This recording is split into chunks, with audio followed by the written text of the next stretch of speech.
vous écoute, allez-y. Donc en gros c'est ça, on était sur le parking en train de blablater, enfin vraiment c'était normal. Et d'un coup il y a le gars en voiture là qui arrive à toute vitesse. Et il était à genre à 50-60 je crois sur le parking alors qu'on était tous là. Et il commence à dire ah non c'est pas un endroit public ici. Alors que c'est le parking donc c'est un endroit public. Et du coup il a commencé à faire le gars à s'énerver. Oh je m'en fous voilà. Et du coup bah il y a eu l'altercation, on a commencé à bousculer.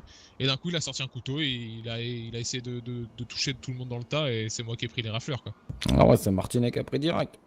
Ah ouais, moi j'ai rien eu le temps de faire, je suis arrivé en mode ouais c'est bon, faut le calmer. Et je me suis fait effleurer dans le vide. D'accord, la personne, la première personne qui s'est fait poignarder sauvagement. Ça c'est justement c'est son collègue, c'est son ami en fait qui a Ouais, compris que il c'était est à pas une bonne l'hôpital à idée. l'heure actuelle, c'est ça? Je pense bien. Mais lui par contre, lui a compris que c'était pas une bonne idée. D'ailleurs là le gars il vient de se faire choper, retirer le couteau tout ça, je crois qu'il y a eu Bah amende aussi. écoute. D'accord. Et est-ce que vous connaissez l'état actuel de la principale victime? La principale. Bah écoute, C'est moi. écoutez en bonne santé parce que monsieur avait l'air vivant.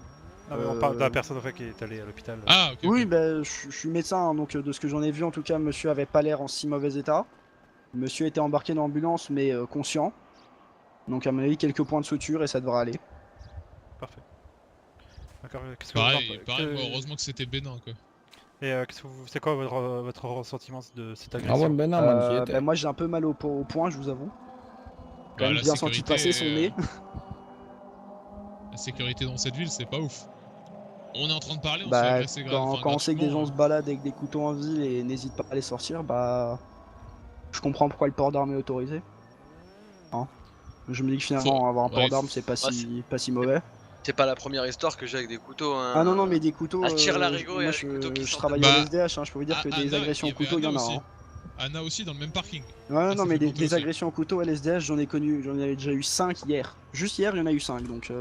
C'est grave. Hein. On était en train de parler, on parlait de quoi en plus des affaires en plus. Et le gars il arrive, ouais, des affaires. Concrètement, vous pensez que chaque citoyen devrait sortir armé Peut-être pas pistolet chaque citoyen, mais ceux qui ont reçu les tests nécessaires, psychologiques, Ou alors médical, même ou alors faut que ce physique soit et déclaré. l'entraînement avec. Ou alors Ouais, faut je que ce pense soit pas. déclaré. Peut-être pas n'importe qui, hein, pas juste aller chercher une arme, mais vraiment avoir pas ton collègue, des papiers en règle, bien. avoir des tests, des suivis médicaux et qu'il y ait vraiment un suivi derrière. Médicaux. En médicaux pour un médecin, Médicaux, c'est eh, bon, ça va. voilà. Eh, Ah ouais t'es médecin hein, j'avoue. C'est pas génial. ça va. Bonjour madame. Pardon Bonjour monsieur, pardon. messieurs,